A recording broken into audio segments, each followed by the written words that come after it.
All right, Shalom, Mashpaka. Got a message for y'all today. Mine.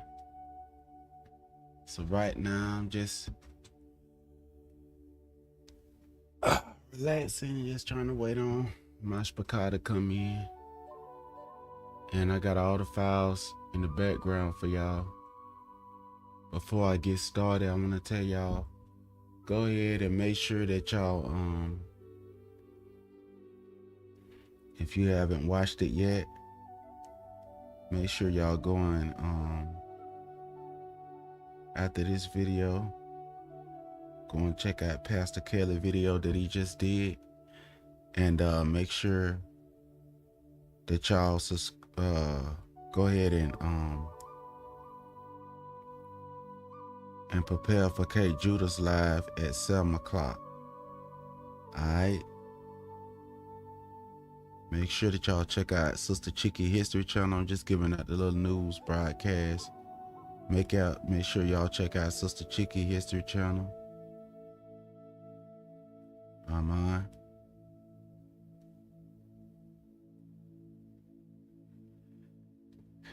Brother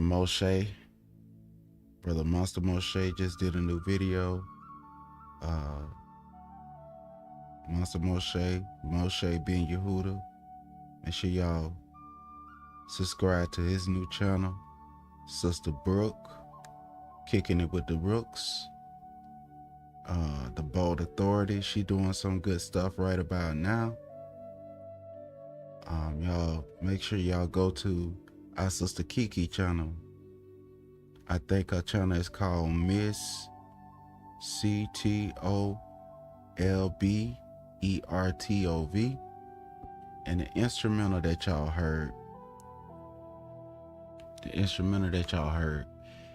I will share with y'all the name of the artist. If you saw it on the beginning of the video, that's the name of the artist. Make sure that y'all check under the links and go and follow everybody everybody that made this right here possible. And one more person I want to give a shout out to is not all of the people, but recently I've been looking at the Nazarene Hebrew Institute. Y'all make sure that y'all subscribe to that channel as well. Brother Bolo, he been showing a lot of love, giving me shout outs, and he'll speak back to you. So if you into music and want to do music, so Brother Runaway Slave. So all in all, fam, I just want to thank y'all for coming out. And we're going to be talking about what they talk about, the food crises, what they say is going on in our community, in the urban community, and a lot of us is not. We have an issue here going on, and we need to start doing something about it. You know what I mean? We need to start planting more gardens. And so let me go ahead and pop this up. This right here is Elder Martin Luther King right here. I'm gonna lock all those. Okay, this is Elder Martin Luther King. He said he had a dream. Mashpakan, we need to, the Bible say,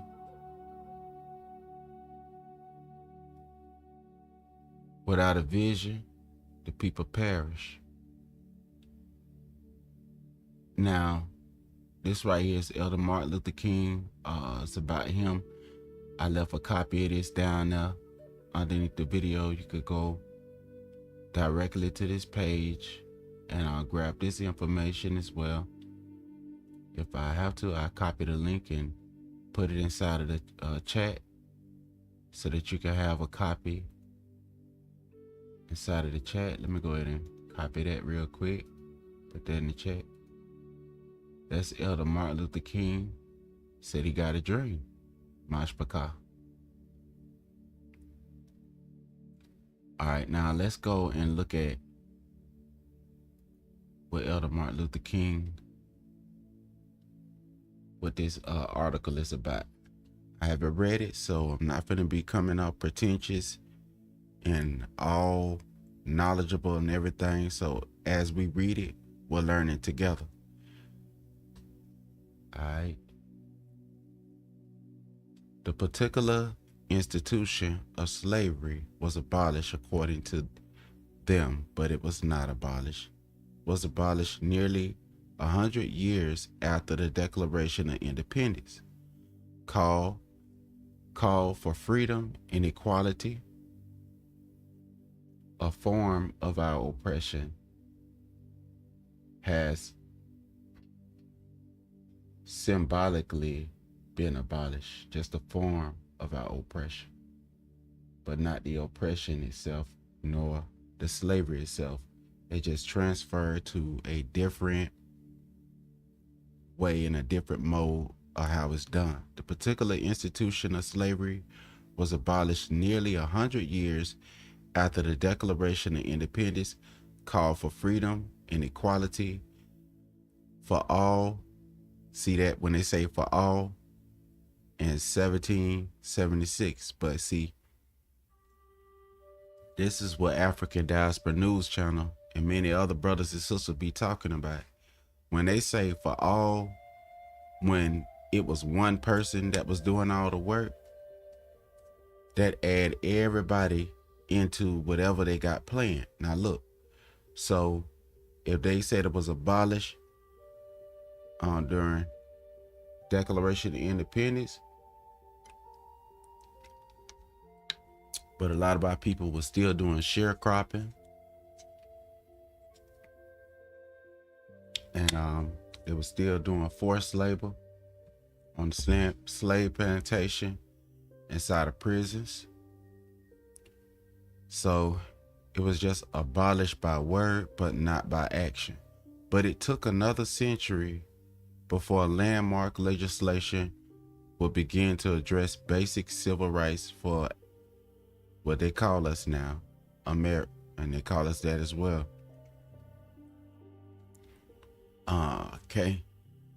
This slow progress was the product of decades of work amongst anti-slavery constitutionalists, activists, and abolitionists. They agitated in Congress, the courts, and the streets.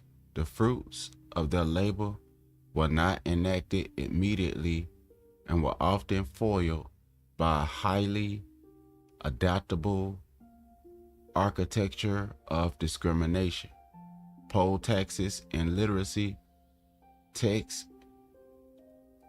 hampered African Americans. I'm just going to read it how they got it, fam, from voting. All right, let me switch this. The most important political turning point in the Civil War is the Emancipation Proclamation. There we go.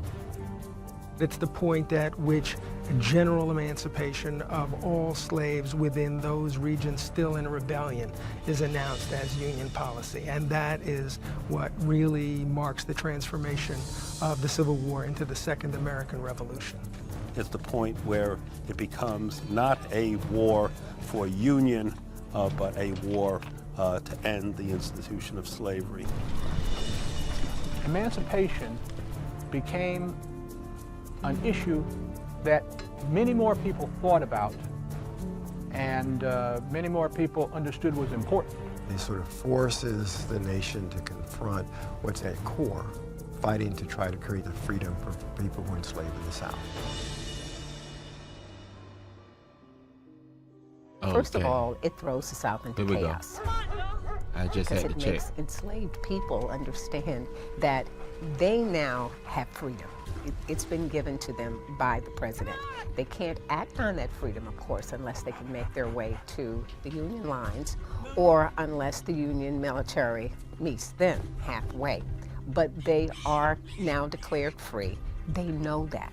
And so they're willing to make the effort now.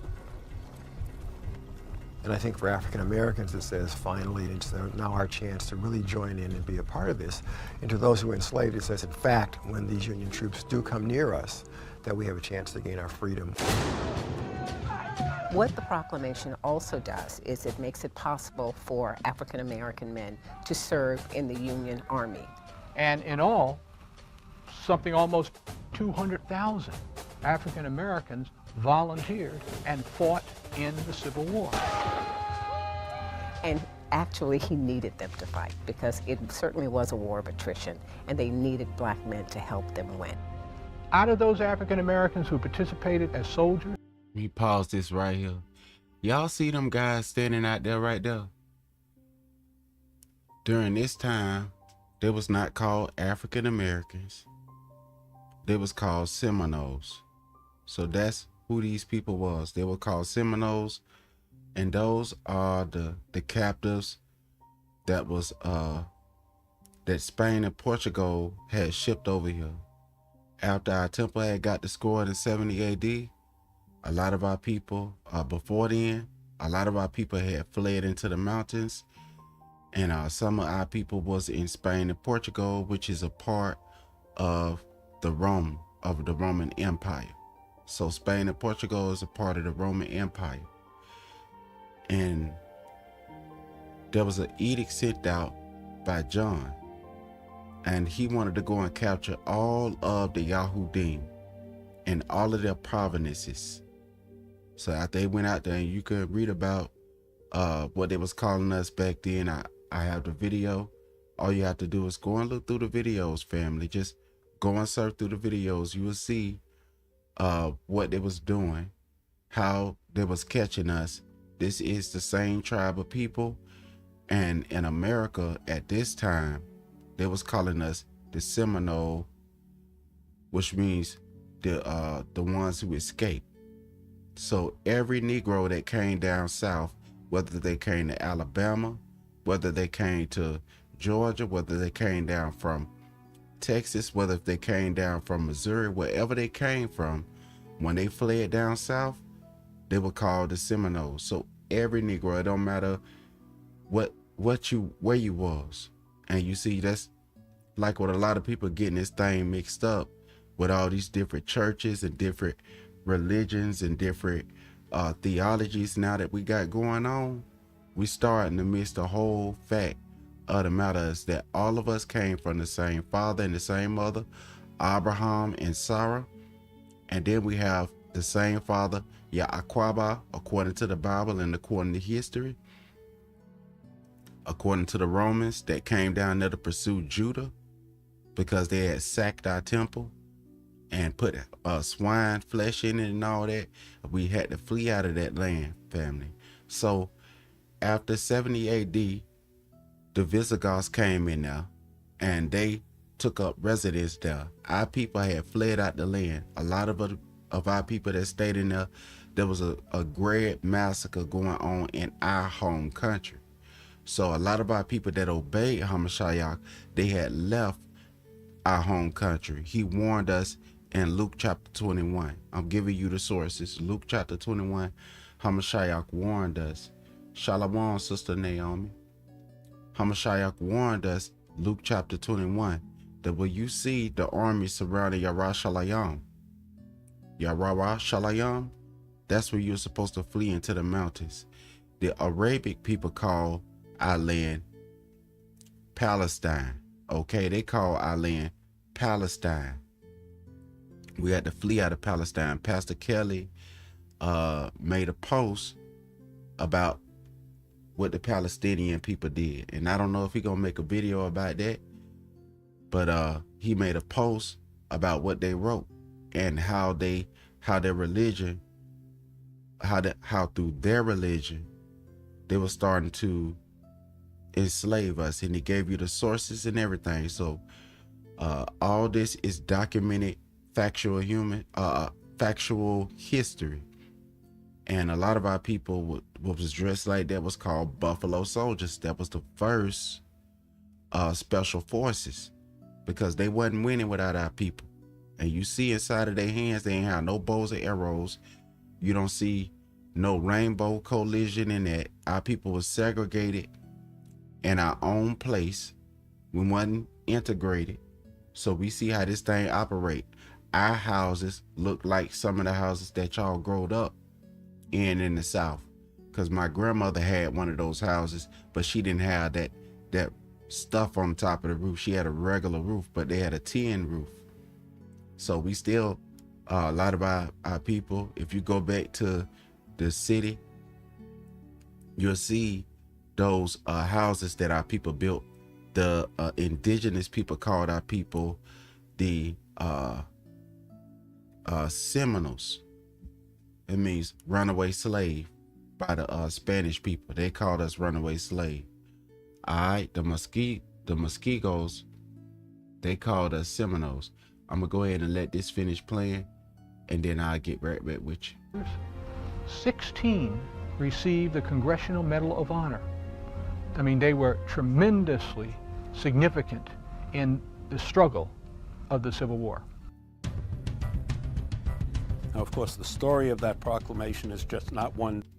Okay, and yesterday we learned that some of our people was fighting on the side of the white folk, okay? And they was trying to get us out of that land. You remember all those, they was trying to get us out of the South. They want to rule the South. They came down there with some type of letter, with some type of way, but they was trying to pretend like they wanted us to go on reservations and all that. Now you see who got to get on the reservation. It sure wasn't us, family. So we wasn't the one that was giving those grants and everything. That was the $5 people. They was the one giving those grants. But this land is not the lot of our inheritance according to the scripture and according to history, because our people were driven out of our land. All right. Abraham Lincoln did not want to free the slaves. So a lot of times when you hear a lot of people talking, you got to be careful and pay close attention to them. Let me go ahead and let this play. Day, January 1st, 1863, there's a long run-up to the Emancipation Proclamation. But that was really the turning point. After that, it was like a domino. And Lincoln knew it didn't matter what caveats he put in the Emancipation Proclamation, that this group wasn't free or that, this didn't apply here. It didn't matter. Once that die was cast, then he knew that almost on his own, it would simply unfold itself, and that's exactly what happened.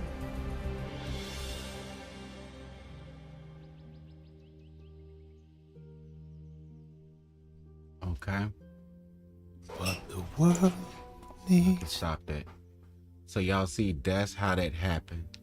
And the woman, what you see, they say that the Spanish people are mixed with Negro.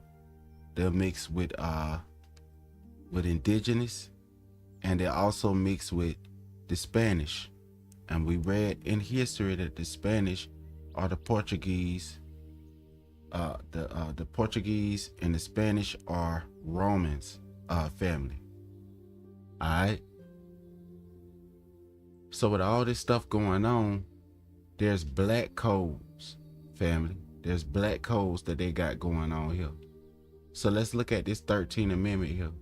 13th Amendment of December the 6th, 1865, abolished slavery, except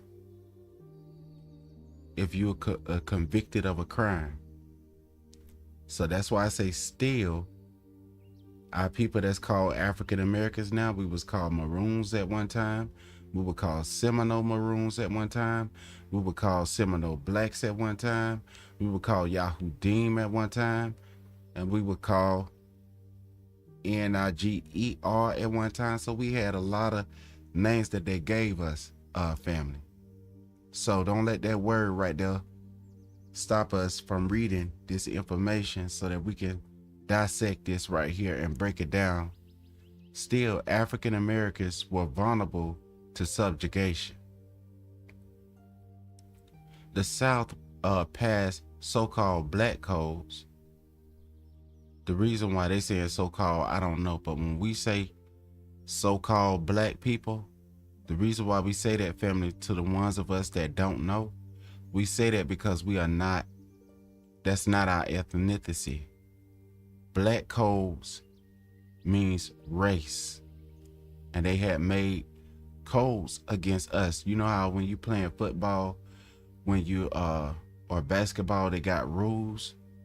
Well, black codes is like cheat codes. You know, when you playing on a video game and you can put in cheat codes. So if I'm playing football and I can put in the cheat code why I can't be tackled, and if I am tackled, I get a first down, even if I'm 4th and 1 and stuff like that. Cheat codes, that's what black codes is.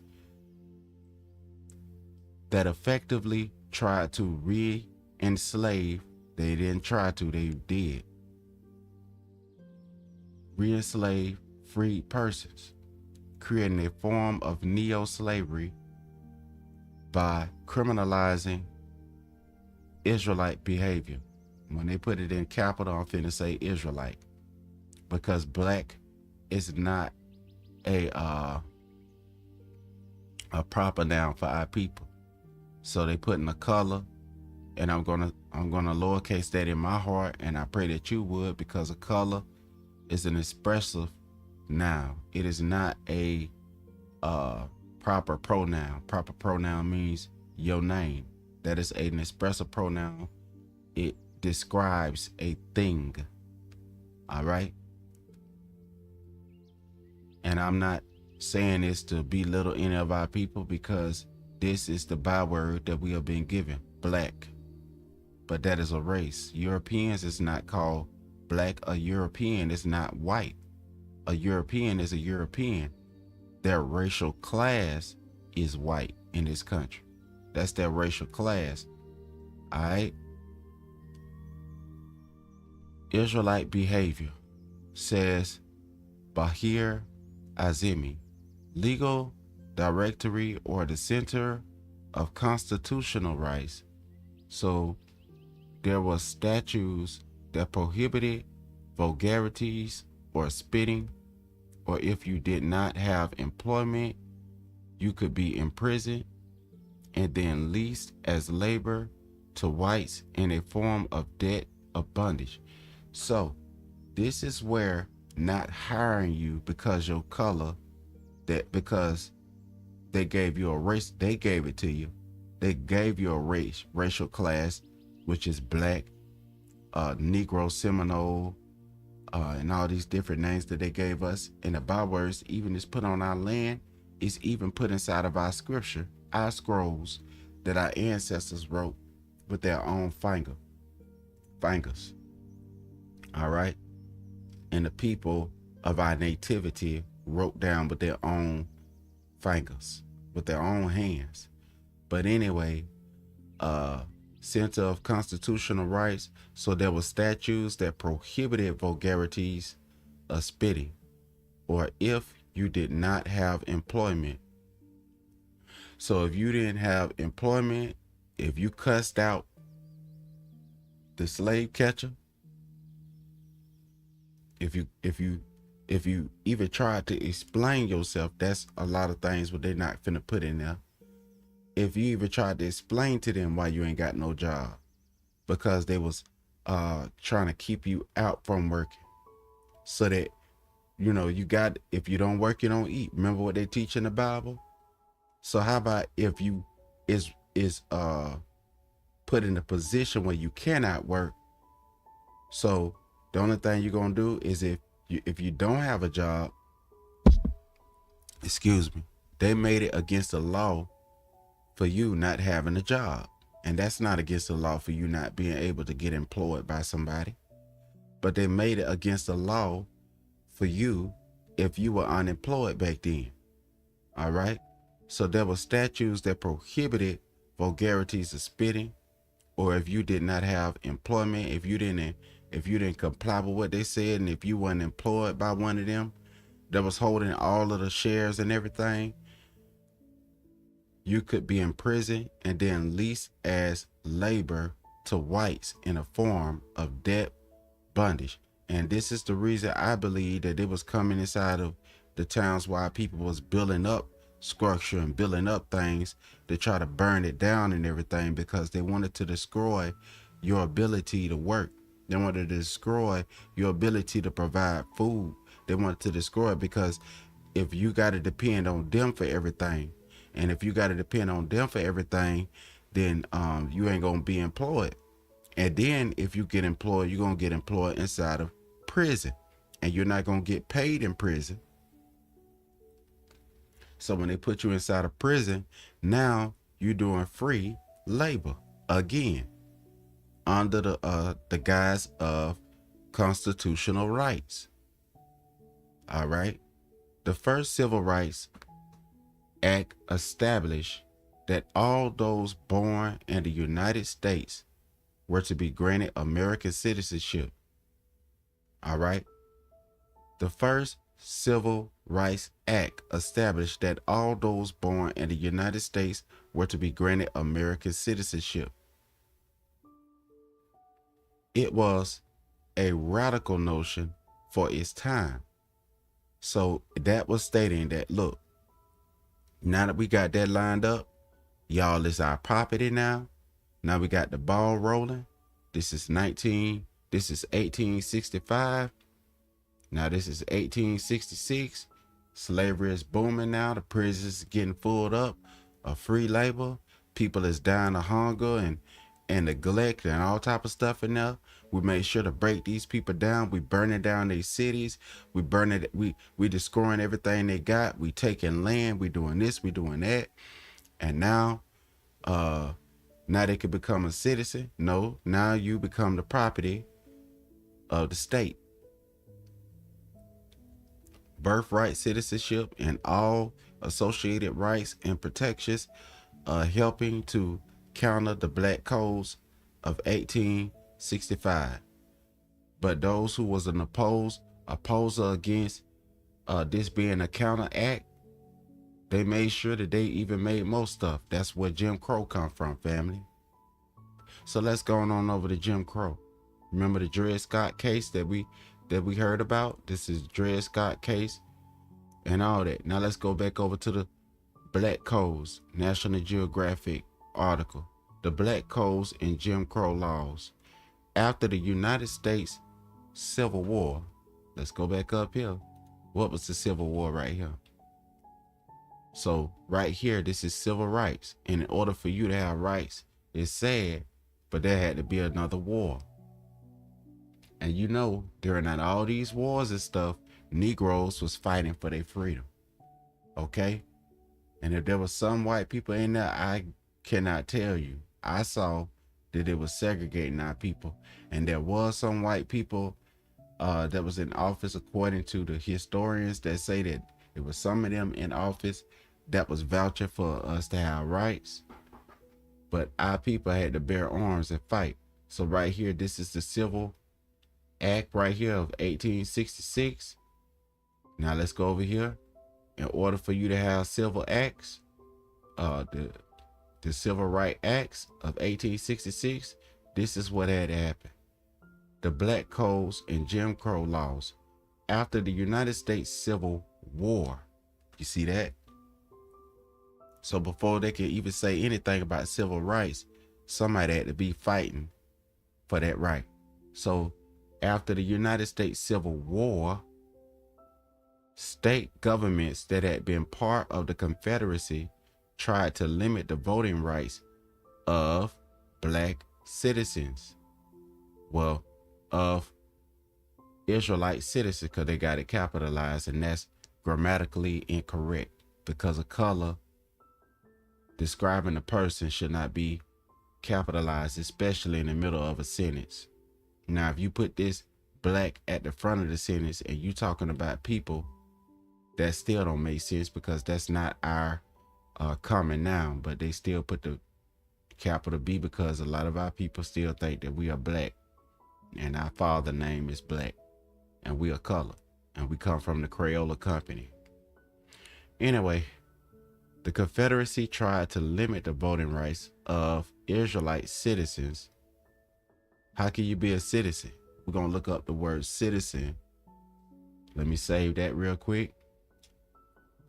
I'm not going to look it up right now, but I'm going to look up this word and we're going to see what a real citizen really is. But anyway, in contact between Israelites and Japhetite citizens in public places. Now, before I go here, let me go ahead and look that up. What is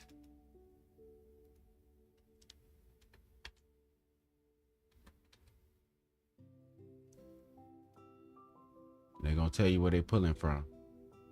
So this is the Merriam-Webster Dictionary. And if you can see these in small letters, I don't want to click in there, but maybe I should. Let me go ahead. Citizen. Citizen. A native or naturalized person who owes allegiance to a government, who owes allegiance to a government and is entitled to protect from it, to protection from it.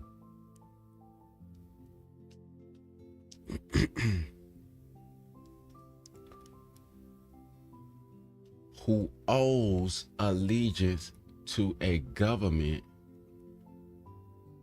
and is entitled to protection from it. Our people were violated and brought over here. We were brought over here. A crime has been committed.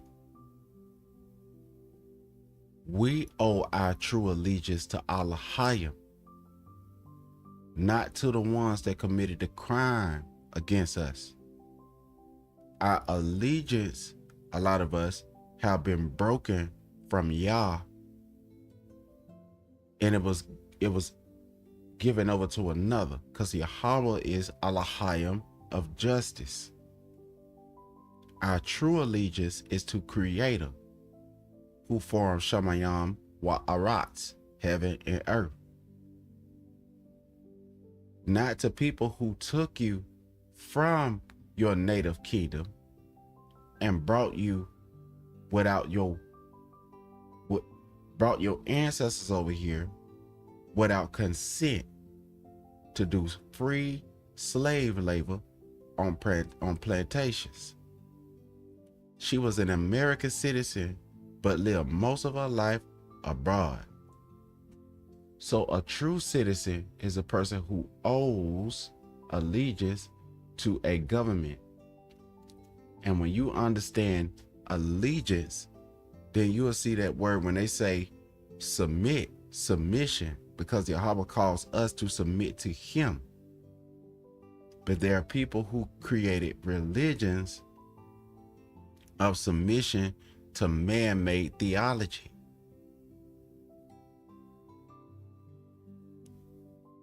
And is entitled to protection from it. A member of a state, an inhabitant of a city or town, especially one entitled to rights and privileges of free man. If they truly believe this, then what did the Freedmen Bureau, would they have shut down the Freedmen Bureau and took everything out of there? Freed men and free men is two different things. We are descendants of freed men. Other people came in here and there was never bond men and bond women. A civilization as distinguished from a specialized servant, slave of the state. Soldiers were sent to protect the citizens. So you are a captive to these places. And if some may even say a captive with captive citizens codes on them. All right. A captive Now, that's something I made up just now. Captive slave code on them. So let's go back over here. So the black codes of Jim Crow. After the United States War, state government that had been part of the Confederacy tried to limit the voting rights of Israelite citizens and prevent contact between Israelites and Japhethite citizens in public places. So the government sowed the seed of discord. They put color over there. Do that say Black Americans or do that say color? So they was going by color. Because your skin was darker than theirs, it was going by color. No matter what nobody say about it ain't about color. It was about color. And the laws were written under the guise of color. Colored water fountain. Here, an African American, and they say you are African American, and that is a byword that they put on you because that's not the name of your nativity. There's 50-something countries in the place what European people call Africa. What the slave catchers, what the people who say they discovered that place called it. So when people from that area say we are this, you're calling yourself, we are their byword, we are their brand. We are the brand of slave catchers. We are the brand of colonizers. We are their product. Here,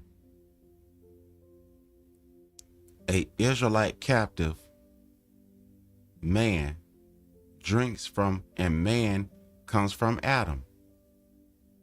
Adam is a proper noun.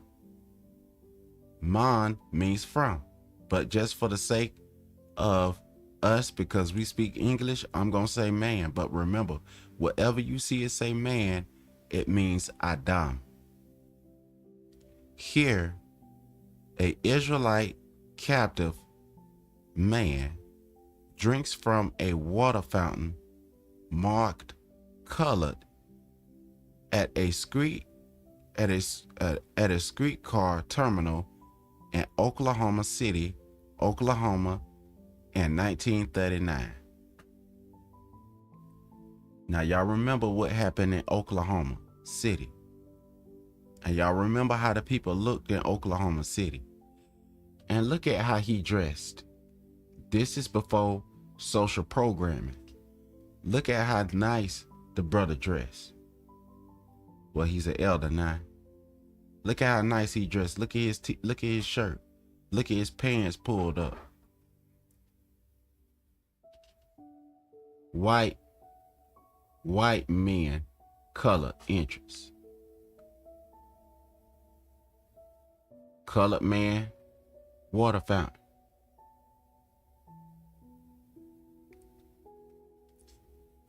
Black codes and Jim Crow laws were laws passed at different periods in the southern United States to enforce racial segregation and curtail the power of black voters. Now, there wasn't an issue if they said, okay, this is where we at, and that's where y'all at. But that's not the only thing that they did. They shut down our banks and stuff. They destroy our stuff. And then turn around and said we should be separated at the same time while destroying our stuff so that we could go inside of the plantation and work free labor. So the black codes were enacted. And Jim Crow laws were laws passed at different periods in the southern United States to enforce racial segregation. Jim Crow is another way of saying black codes. Period in the southern United States to enforce racial segregation and curtail the power of Israelite voters. After the Civil War ended in 1865, some states pass a black codes, and I'm saying it like that because that's what it is. And look how they got this. They got black codes, lowercase, and then they capitalize black as if it's a different word with a different meaning and a different connotation. Black codes were put on people who were called black people. But black people, but the people that call themselves black people, that's not your national, that's not your the origin of who you are as a people. We are not Englishmen, neither are we Spanish, even though some of us speak Spanish and may think that we Spanish. We're not Portuguese, even though some of us may speak Portuguese and think we Portuguese. We're not European, even though some of us speak like a European and live with the Europeans in Europe. We're not Kemetic people, even though some of us live over there in Kemet. We're not Kushite people, even though some of us live over there in the land of Kush. Just because you live somewhere and that's the name that was forced on you does not mean that that's who you is. As a matter of fact, in the scripture, Kawash is how you say what they call Kush. But anyway, codes that severely limited the rights of Israelite people, many of whom had been enslaved.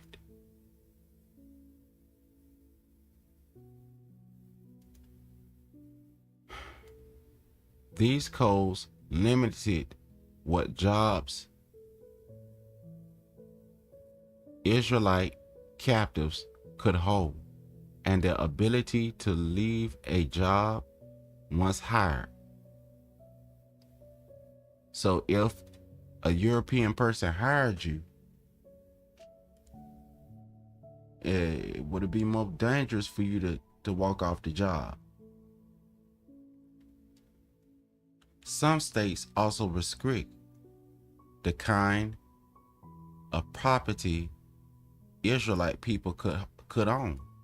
Reconstruction Act of 1867. And no, I'm not reading out of context. Black is a color. Let me look up color real quick.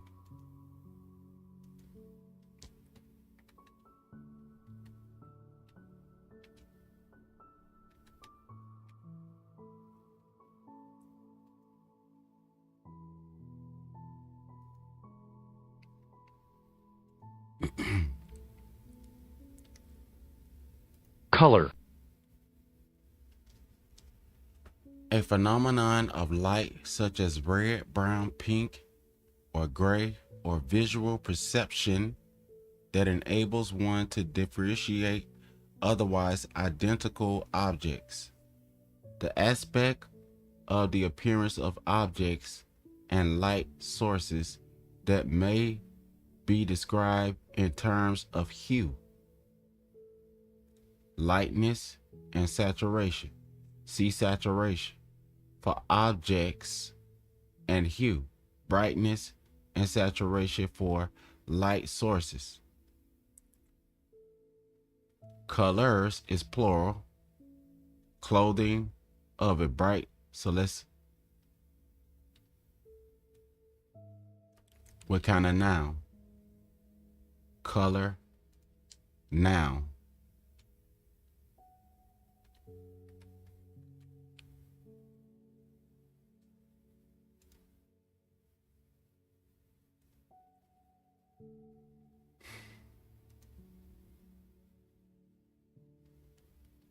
So color is a common noun.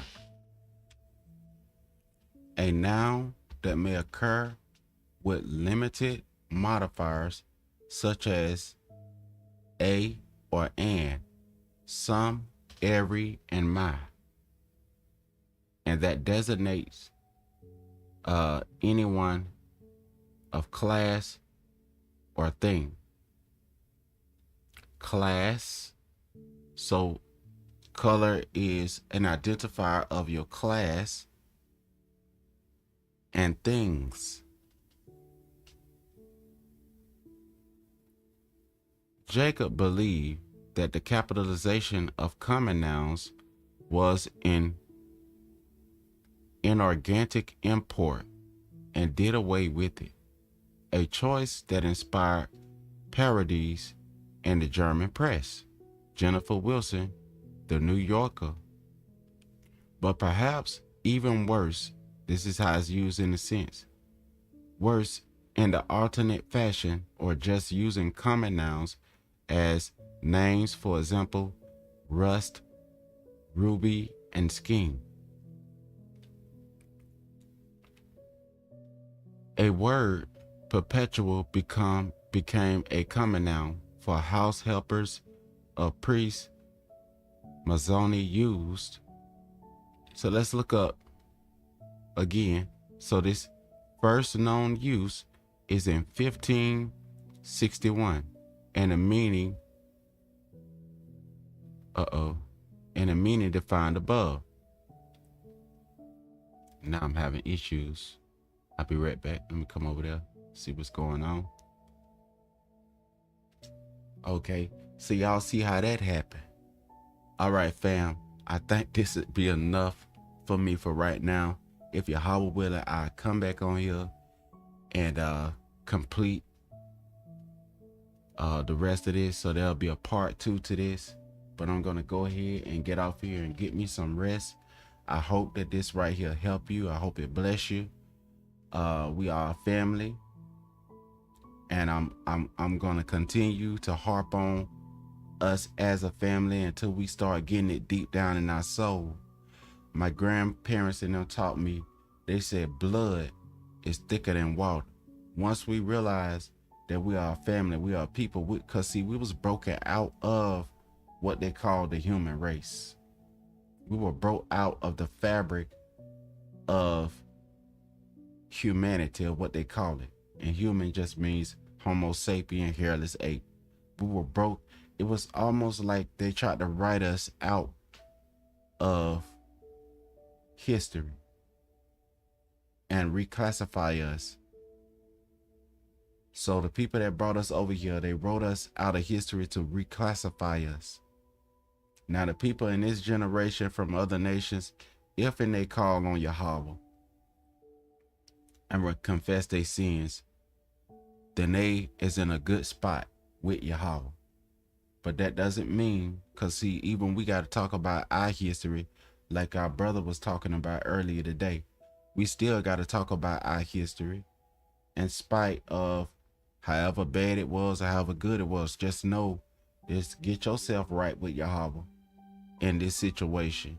That way you won't have to worry about him judging you in that particular area, like the people who are going to be judged for not repenting. And recompense is lawful.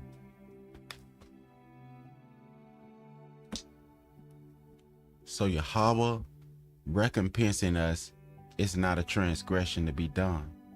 When you apologize to somebody, right? If I'm apologizing to somebody and I say, okay, let me do what it takes to fix what I messed up. Me doing that should not be a toilsome thing for me. As a matter of fact, I wouldn't want to wait till a later time if I can do what I could do now. But anyway, it wouldn't be a toilsome thing, and if people think that repentance and